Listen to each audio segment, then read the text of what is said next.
How much does, those numbers, those follower counts, those views, how much does that matter to you?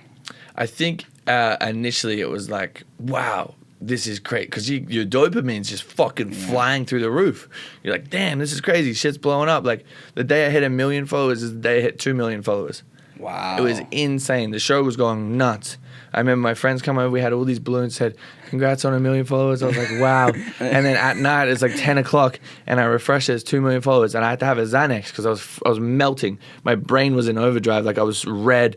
I was sweating. I was like, I don't know how to deal with what's going on. Like, this doesn't seem real.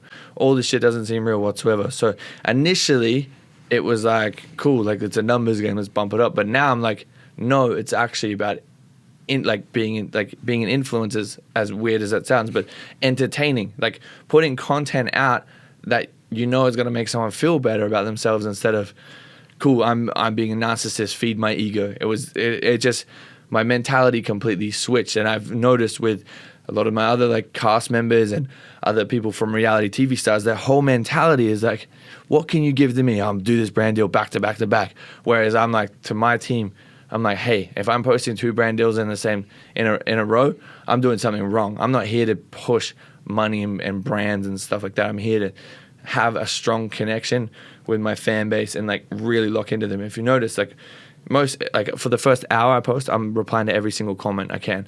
I'm sitting there just pumping through it. If it's a negative comment, I just ignore it, but pump through as many as possible, because I want to have an intimate and close relationship with the people that invest their time into me. There's only one thing we get in this life that we'll never get back, and it's time. And if you give me your time, I'll try my best to give it back to you.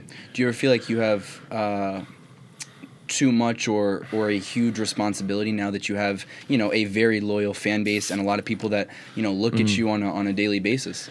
That's a good question. I feel that one really hasn't hit me yet whatsoever. Like, I still do whatever the fuck I want. I post raunchy shit. I'm like I posted a story the other day. I'm like, oh, maybe this isn't ideal for brand, but I'm like, whatever. Like, the story was like, oh, post for this date, 25th of December, which was Christmas. And I posted a story from that date where I had a video where I was saying, Merry Christmas, everyone. I hope someone ties you up like a Christmas pig and eats your ass. Shit like that. I'm like, you know what?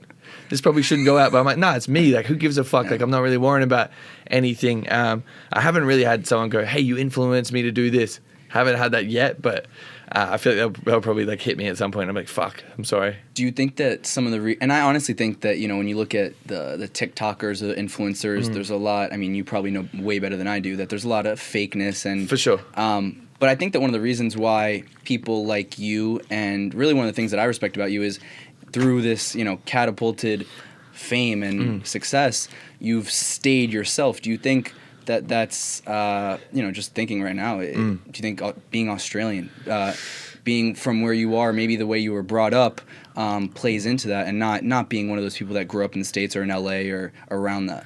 I think it's the people I have around me. Like, okay. I have business people around me. I'm not with influencers. I'm not with people that are gonna feed my ego or anything like that. I personally feel like I have just scratched the surface. There's people 1 million times bigger than me, and I feel like that even though I've achieved a lot, I'm still very like small scale. And I don't really give myself a pat on the back or like sit down, because I don't want to feed into that. I don't want to sit down and be like, oh yeah, I'm this shit. Like, go back to my hometown, like, oh fuck. Like, I still like FaceTime my boys back home, and I'm like, oh, your teeth look fucking shit, and they'll abuse me, like, oh, you get like wrinkles on your, like, it's just a very like, my friend group is as real as it gets. They're real people. Everyone does real jobs and has real business and has real life stress. Whereas LA is a fantasy land filled with people that are trying to put on a facade and like trying to get in this room with this person and that person. Like, that's why I feel like I have a lot of very high profile friends and people who want to hang out with me, because I don't care about this stuff. Like, I don't give a fuck who you are. If you're a shit person, if you come up to me with some sort of attitude or whatever, if I see you out and you can feel your energies off, no one's gonna fuck with you. Like, people have very good gut instincts, and they will tell right away if your shit is not where it should be. So thank you so much for watching this video. If you haven't done so already, please make sure you like the video, subscribe to the channel, follow me on Instagram at felix.levine, and if you have something to say, please leave a comment.